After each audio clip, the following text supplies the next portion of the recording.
그 부총리님 온실가스 감축 인지 예산제에 대해서 알고 계시죠?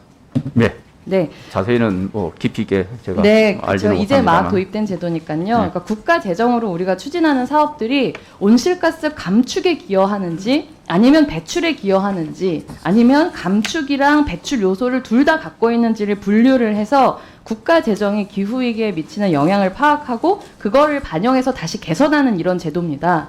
그래서 2020년에 기재부가 2050 탄소중립 추진 전략의 일환으로 이 탄소인지 예산제도 도입 계획을 발표를 하셨고요. 그리고 국회에서 탄소중립법을 통과시키면서 그 법적인 근거가 마련이 됐습니다. 그래서 지금 국회에 처음으로 이 온실가스 감축인지 예산이 제출되어 있어요. 근데 이렇게 역사적인 제도가 처음 시행되는데 이 제도가 첫 단추부터 좀 잘못 끼워지고 있다라고 하는 걸 부총리님께 말씀드리고 싶은 게 제 질의의 포인트입니다. 그러니까 환경부가 작년 10월에 작성한 이 온실가스 감축인지 예산제 시범사업 추진 방안을 보시면요. 제도 설계를 위해서 연구 용역을 했어요. 근데 그게 환경부의 작년도 예산에 기후 영향 분류를 시범 적용을 했습니다. 그래서 387개 세부 사업을 각각 감축 사업, 배출 사업, 혼합 사업, 중립 사업으로 각각 다 라벨링을 했어요. 그래서 그거를 사업 수별 비중, 또 예산 규모별 비중을 파악해서 작성 지침을 마련을 했습니다. 저는 그거는 되게 투명하고 잘 합리적으로 진행이 됐다고 봤어요.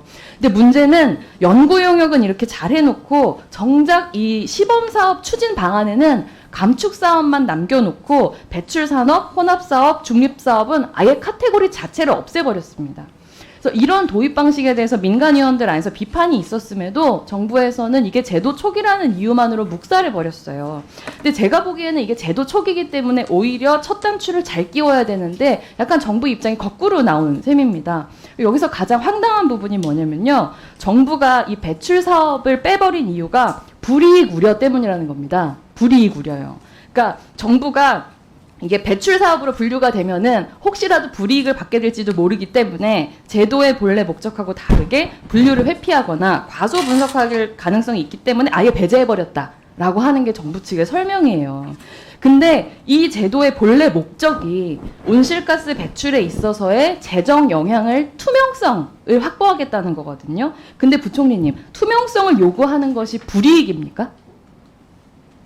그거는 아니겠죠? 그건 아니죠. 네, 맞아요. 투명성을 불이익으로 인식하는 태도가 문제겠죠.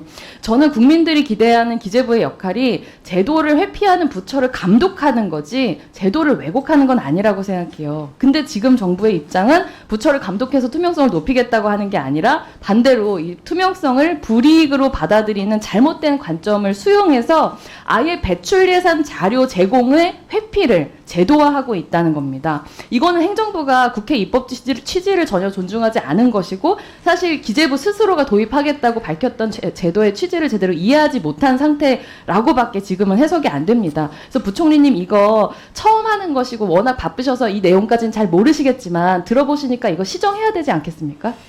제가 이거는 한번 살펴는 보겠습니다. 그런데 이번에 이제 감축 예산 부분만 288개 사업을 해서 이렇게 가지고 왔는데 이건 제도 말씀하셨다시피 네. 제도 시행 초기고 또 제가 조금 더 그 설명을 드릴게요. 판단하시기 좋으라고 제가 여러 가지 자료들을 갖고 왔는데요. 이런 식으로 하는 데가 아무 데도 없어요.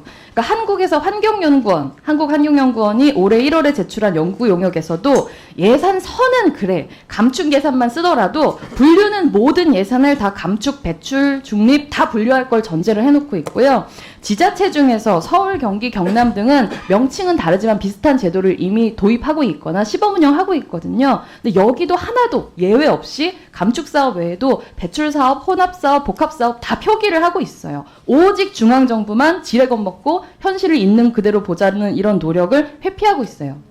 저는 되게 궁금하거든요. 우리 재정이 도대체 어떻게 기후위기에 영향을 미치고 있는지를 투명하게 알고 싶어요. 아마 부총리도 알고 싶으실 거라고 생각을 합니다. 예를 들면 감축은 10을 하는데 배출을 90을 할 수도 있잖아요. 근데 감축만 이걸 카운트를 하면 아 감축을 10을 하는구나. 이외에 전체적으로 어떻게 이게 감축과 배출에 영향을 미치는지 알 수가 없기 때문에 저는 기껏 제도를 만들어 놓고 이렇게 운용하는 것은 정말 적절하지 않은 것이라고 보고요. 이것이